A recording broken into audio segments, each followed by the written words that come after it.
Hello viewers, आज की video में हम जानेंगे कि अगर कोई पेशेंट जहर खा ले तो किस प्रकार से उसका हॉस्पिटल में ट्रीटमेंट होता है।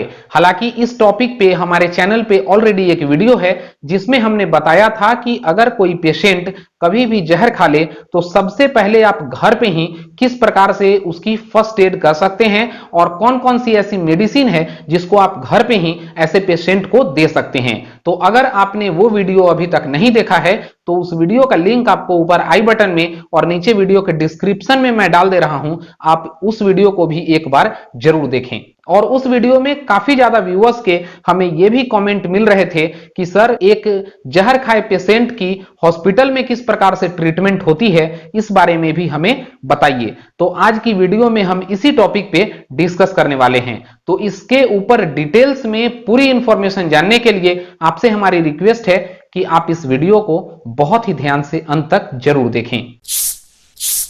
तो जब भी कोई पेशेंट जहर खा ले और ऐसा पेशेंट डॉक्टर के पास जाता है तो इसकी 2 स्टेप्स में इलाज होती है। सबसे पहले डॉक्टर ऐसे पेशेंट की डायग्नोसिस करते हैं। उसमें ये डॉक्टर्स जानने की कोशिश करते हैं कि पेशेंट ने कितने देर पहले जहर खाया है, कौन सा जहर खाया है, क्योंकि ये जानना बहुत ही जरूरी होता है ताकि डॉक्टर्स उसको उस जहर का एंटीडोट्स भी दे सकें। और फिर उसके बाद पेशेंट का ट्रीटमेंट स्टार्ट कर दिया जाता है। क्योंकि ऐसे पॉइजन के केसेस इमरजेंसी केस में आती है तो डॉक्टर्स तुरंत ही उसका ट्रीटमेंट स्टार्ट कर देते हैं। और ट्रीटमेंट में सबसे पहले डॉक्टर्स का यह मोटिव होता है कि पेशेंट के पेट को खाली कर लिया जाए ताकि वो जहर सर्कुलेटरी सिस्टम में सर्कुलेट ना हो और साथ ही इंटेस्टाइनल ट्रैक्ट्स को डैमेज भी ना करे।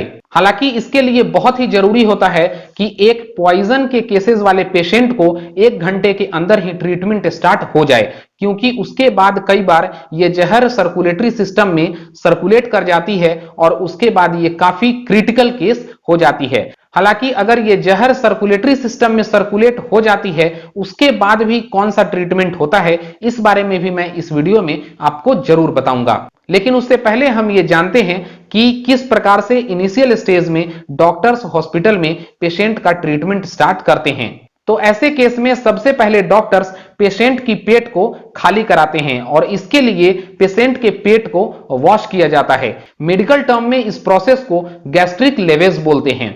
और इसके बाद एक नेजल गैस्ट्रिक ट्यूब पेशेंट के नेजल के सहारे उसके पेट में डाला जाता है, जिसको आप ऊपर इस पिक्चर में भी देख रहे होंगे। यानी कि पेशेंट के नाक के सहारे एक नेजल गैस्ट्रिक ट्यूब उसके पेट तक डाला जाता है और उसके बाद नॉर्मल सलाइन और नॉर्मल वाटर को मिक्स करके उसका एक सॉल्यूशन बनाकर इस ट्यूब के सहारे सिरिंज की मदद से उसके पेट तक डाला जाता है। और यह सॉल्यूशन 100 ml टू 150 ml के बीच में होता है। उसके बाद पेट की अच्छी तरीके से सफाई होने के बाद इस सॉल्यूशन को सक्शन पंप से खींच लिया जाता है और ऐसा ही पेशेंट के साथ पूरे प्रोसेस में 3 से 4 बार किया जाता है। इससे काफी हद तक पेशेंट का पेट साफ हो जाता है। लेकिन मैं आपको एक बार फिर बता दूं कि ये सभी प्रोसेस पेशेंट को जहर खाने के 1 घंटे के भीतर करना ज्यादा इफेक्टिव होता है। ये गैस्ट्रिक लेवेज की प्रोसेस करने के बाद पेशेंट के शरीर से ज्यादातर मात्रा में पॉइजन्स बाहर आ जाती है।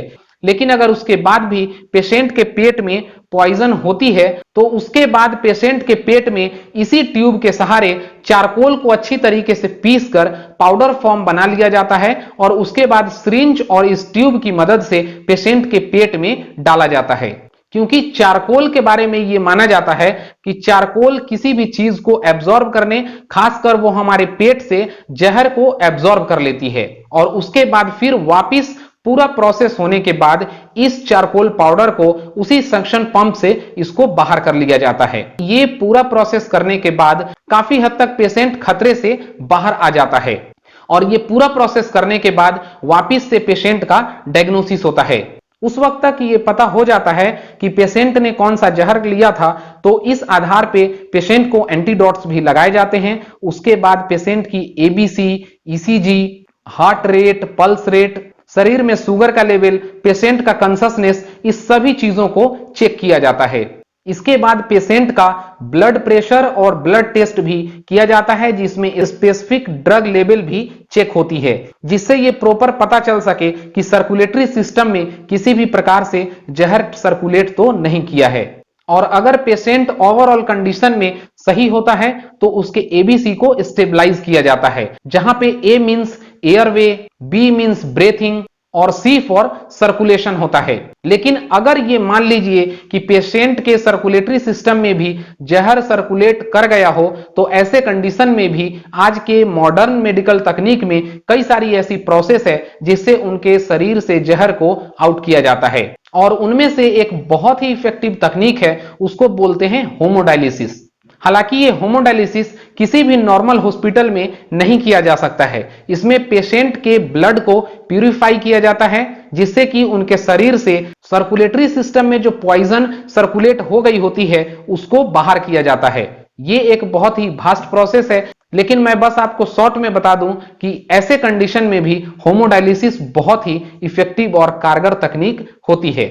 तो इस पूरी वीडियो में उम्मीद करता हूं कि आप ये समझ पाए होंगे कि एक पॉइजन खाए पेशेंट का हॉस्पिटल में किस प्रकार से इलाज होता है। इसके बारे में आपको ब्रीफ में प्रॉपर और कंप्लीट नॉलेज मिली होगी। लेकिन मैं आपको एक बार फिर से बता दूं कि अगर आपने हमारा वो वीडियो नहीं देखा है जिसमें हमने ये बताया है कि किस प्रकार से आप अगर कोई पेशेंट जहर खा ले तो घर में ही फर्स्ट एड कर सकते हैं, कौन कौन सी मेडिसिन आप ऐसे पेशेंट को दे सकते हैं, तो उस वीडियो का लिंक भी आपको ऊपर आई बटन में और नीचे वीडियो के डिस्क्रिप्शन में दिया हुआ है। आप उस वीडियो को भी एक बार जरूर देखें।